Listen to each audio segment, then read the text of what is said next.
Before we begin, we would like to say that, in our opinion, what follows is not suitable for children, or for those of you who are of a Marxist or misandrist disposition. Oh no.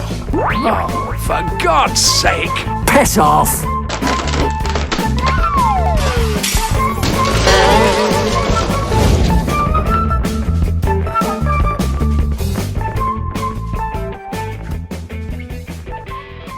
Hello, Grumpies. If you've been a fan of anything for very long, then, if you're honest with yourself, you know there are things you don't 100% love about the thing you love. When it comes to the relationship between fans and the fan texts they're fans of, sometimes it changes so much that it's no longer recognisable as the thing they fell in love with. Some things are so broken, they just can't be fixed. Fixing things is, as an example, what fan editing is all about. Taking out the things that don't work to make the story better. Which is why the fan edit of Twice Upon a Time cuts to black before Peter Capaldi degenerates into Jodie Whittaker.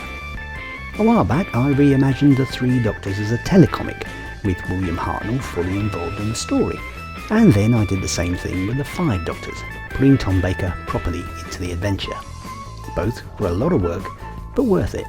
In the same way most fans would, I think, rather that the TARDIS left Totter's Lane and went straight to Skaro, or that Jamie went straight to the moon instead of going to Atlantis first.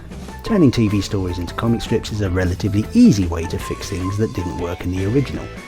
The BBC aren't adverse to this sort of thing themselves, which is why they periodically update the FX shots on the DVDs and the current The Collection Blu-ray series. One of the things they should do for Underworld, when they get round to it, is to get rid of the robots' noses, and I fan edited all 4 episodes down to just under 35 minutes. During episode 3, the DVD's info text flashed up RTD's comments on the story in DWM 393. He remarks that the Oracle's robotic servants would have looked better without the noses that the designer put on the masks so the actors inside could see out, one of whom is Lobos from the Space Museum. As you can see, RTD was right when he said they'd look less naff without them. When it comes to the Daleks in Mark Gatit's awful Victory of the Daleks, they should get fixed to be a CG too, even though they won't. Although the idea behind them is always going to be a bad one, and the story will still be just as flawed, you could at least make the Paradigm Daleks look a bit less crap. And the solution to how you do that is very simple. First, get rid of the hump at the back. Daleks don't need a hidden weapon. They're armoured octo-blob killing machines, not a fucking Swiss Army knife. The next and most obvious solution to making them look less crap is so simple you wonder why none of these highly paid TV professionals didn't think of it. Make the heads bigger. Now you can't tell me that this isn't better than this. But then, what's the point of having the power to change things if you don't then change things to demonstrate your power? Trouble is, not all change is good, and change for the sake of it is not just disrespectful, it's destructive. The Fitzroy fanboys, those Marxist Ming-Mongs, Muff-Twat and Gay-Tits, who genuinely believe they understand Doctor Who better than the rest of us, fucked it up.